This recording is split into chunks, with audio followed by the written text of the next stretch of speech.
All right, so recap from yesterday. The four games I picked, I ended up going 2-2. So kind of a funny last 5 minutes to those games. The one that was a guaranteed, kind of a lock throughout was the Carolina game. So that was like I said in yesterday's video, or a couple days ago. Carolina was my favorite pick. Plus, again, New Orleans.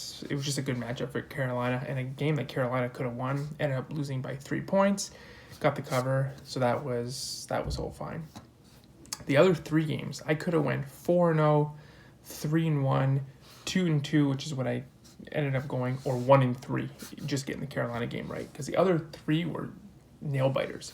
So one of them was Cincinnati. I ended up getting that one right, so at plus 3.5. I was very lucky in a way at the end because Cleveland missed the extra point, so they only ended up winning by 3 points. Having said that, I mean, Cincinnati got a late touchdown. They were winning that game for most of the game. They're up 34-31, and then their defense just was a disaster. I mean, if Baker Mayfield throws 5 touchdowns against you, you probably have some adjustments to make. But regardless, I mean, back and forth game. Like I said, I liked it plus 3.5. I had the better of the number. Ended up getting the win. Little help with the missed extra point, but again, Cincinnati played well enough to win that game. So we got that one right. The other two ended up getting wrong. I could have got both of those right. Could have got one of those right. Like I said, could have gotten the Cincinnati one wrong as well and went 1-3. It was so close. And I mean, that's the only thing you can ask for at the end of the week is, are you in all the games? Like if you're, if they're nail biters, I mean, of course you want to win easy. You don't want to have any sweats. And typically I'm going to have, one or two no sweats. Like Carolina really wasn't a sweat, but you're going to have a couple sweats. And that's not a bad thing. I'd rather have a sweat for a chance to win than just I'm turning the game off because it's over in the second quarter. So the other two were sweats. Atlanta, minus 2.5. Again, that game was close the whole way. 14-13, I'm just like, kick the field goal, go up 17-13, give me the cover. The idiots go for it on 4th and 5 and don't get it. So now I'm like, with 14-13 being the score, now I'm like, geez, this is going to be a field goal game. And if Detroit gets a field goal, they're going to go up 2. Atlanta might get a field goal and just win by 1. They're not going to cover. But when you're 1-5, they're going to go for it on 4th down because they have nothing to lose at that point. But Todd Gurley, the ex-Ram, who's my favorite, which is my favorite team, the idiot scores a touchdown. Try to go down. He ended up scoring. That's what you can count on when you're betting on Atlanta. Worked in my favor. Now they're covering 22-16. And I'm like, hey, here we go. Like, this is good. His mistake benefited anyone picking Atlanta because now they're going to cover the spread. And yeah, it didn't happen. Their defense let them down again. Matt Stafford, who's the king of garbage yards and fourth quarter stats. I swear, like 30% of this guy's career passing yards is just like garbage yards, But anyway, he went down, scored, and Detroit got the win. But yeah, it was 16-14 for the Lions, and like I said, when it was 14-13, Atlanta didn't kick the field goal on 4th down and 5. Lions go up 16-14, and now I'm like, hey, they're just gonna kick a field goal and not cover. And Gurley, I mean, I was like jumping up and down. I'm like, you're not gonna see that happen too often. So that one, a game where I could have lost, then I could have won, and then I lost. And Cincinnati was, one I could have won and then looked like I was going to lose and then ended up winning. And then the other game was Tennessee, a game where it looked like it was going to be a blowout, 24-7 for Pittsburgh in the first half. Tennessee came rolling back, 27-24.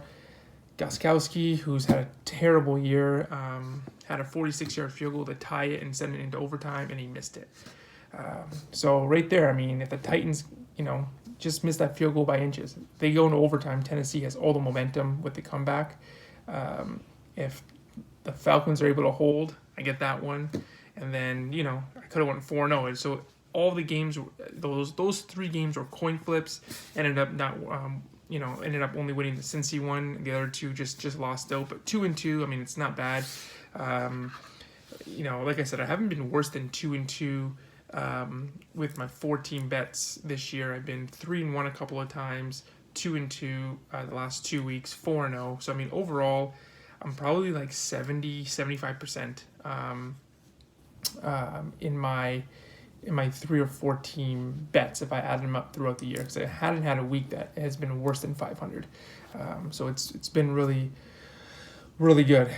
So I'm gonna have another video later this week for week 8. I looked quickly at the lines this week. Not huge point spreads aside from 2 games. All the games are 7 points or less. So there's that old rule in the NFL that is, just pick the winner. When the spread is 6 points or less, just pick the winner, because 83% of the time that the team wins, they end up covering the spread. So you can throw the spread out. If the spread's 7 or higher, 7.5 or higher, yeah, for sure it comes into play. But that's why I'm trying to keep it simple. Sometimes you overthink it, like, especially now with missed extra points and things like that, like, it does come into play a bit more. But more or less, you can throw point spreads out. Like Atlanta, then we're going to cover 2.5. They're probably going to lose, and they did. Tennessee was a pick'em game. If Cincinnati wasn't going to cover, the 3.5 points, if Cleveland wasn't going to cover the 3.5 points, they probably were going to lose, and they ended up, winning and not covering. But very lucky, missed extra point, right? They should have covered the spread. So typically, if you're going to have those small point spreads, if they win, they're typically going to cover spreads. So, it's the key numbers. It's the 3.5s that you can look at. 6, even now again with missed extra points, 6, 6.5, 7s that you can look at. But otherwise, if the spreads are like 4, 5, you don't really have to worry too much about them. Even less than a field goal, just don't worry about it. Like, just throw the spreads out, pick the winner, keep it simple. That's what I'm trying to do, because sometimes I get lost in the numbers a little bit, and then you start overthinking it. So this week is, for the most part, like I said, aside from 2 games, the spreads are less than a touchdown, so it should be pretty fun picking. The only games that are high spreads, I think Tampa's like a 10.5 point favorite on Monday night, and then Kansas City 19-point favorites, it looks like, against the Jets. So we'll see what happens. I'll make those picks later in the week and post them. If there's any questions or things you want to know in general about sport betting, just leave a comment, and then I can answer those questions as well. All right, take care.